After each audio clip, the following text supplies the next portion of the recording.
విద్యుత్ ఎంప్లాయీస్ జీతాలు పెంచాలంటూ నిరసన తెలియజేసిన కందారపు మురళి తిరుపతి నగరం నుండి విద్యుత్ ఎంప్లాయీస్ పడుతున్న ఇబ్బందుల గురించి జీతాలు పెంచాలని సిపిఐ సిపిఎం పార్టీల నాయకులు విద్యుత్ కార్మికులు పడుతున్న ఇబ్బందుల గురించి వివరించారు. అనంతరం రిలే నిరాహార దీక్షను ప్రారంభించి మా డిమాండ్లు తీర్చే వరకు మేము ఈ నిరాహార దీక్ష విరమించమని విద్యుత్ ఉద్యోగుల తరపున కందారపు మురళి ఒక ప్రకటనలో తెలియజేశారు.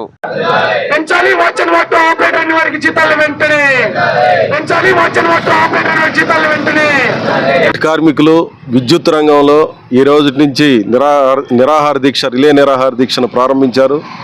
వీరు కోరుతున్నటువంటి కోరికలు న్యాయమైనటివి. దశాబ్దాలుగా పనిచేస్తున్నారు, రెగ్యులరైజ్ చేయలేదు.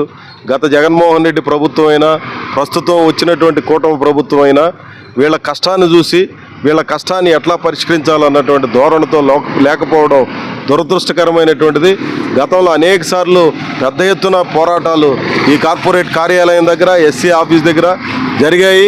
కానీ వీటిని పట్టించుకొని పరిష్కారం చేసేటువంటి చొరవ ఈ ప్రభుత్వం కానీ అధికారులు కానీ చేయకపోవడం అనేది చాలా అన్యాయమైనటువంటిది.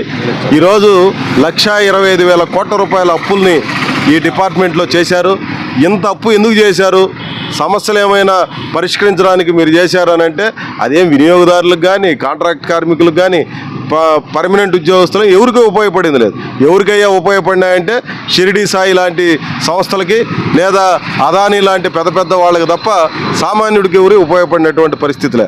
అందుకనే ఈ న్యాయమైనటువంటి సమస్యలు పరిష్కారం చేస్తే చేసినట్టు, లేదంటే మరింత ఉధృతమైనటువంటి పోరాటాలకు పోతామని చెప్పి హెచ్చరికగా ఈ రిలే నిరాహార దీక్షలు ఈ రోజు నుంచి ప్రారంభమయ్యాయి. ప్రభుత్వం అదే మాదిరి ఉన్నతాధికారులు చొరవ చూపి సమస్యలు పరిష్కారం చేయాలని కోరుతున్నాను. United electricity contract workers union ఉమ్మడి చిత్తూరు జిల్లా ప్రధాన కార్యదర్శిని.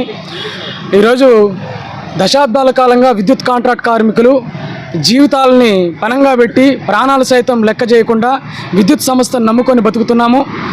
అటువంటి విద్యుత్ కాంట్రాక్ట్ కార్మికులకు ఇప్పటి వరకు కూడా ఈ ప్రభుత్వాలు న్యాయం చేసే పరిస్థితి లేదు.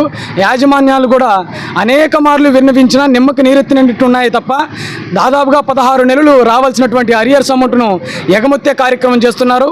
అదేవిధంగా 10 నుంచి 15 సంవత్సరాలు వాచ్యన్ వార్డులుగా పనిచేసి ప్రమోషన్ అయినటువంటి షిఫ్ట్ ఆపరేటర్లకు జీతాలను సైతం 10,000 రూపాయలు తగ్గించిస్తున్నారు.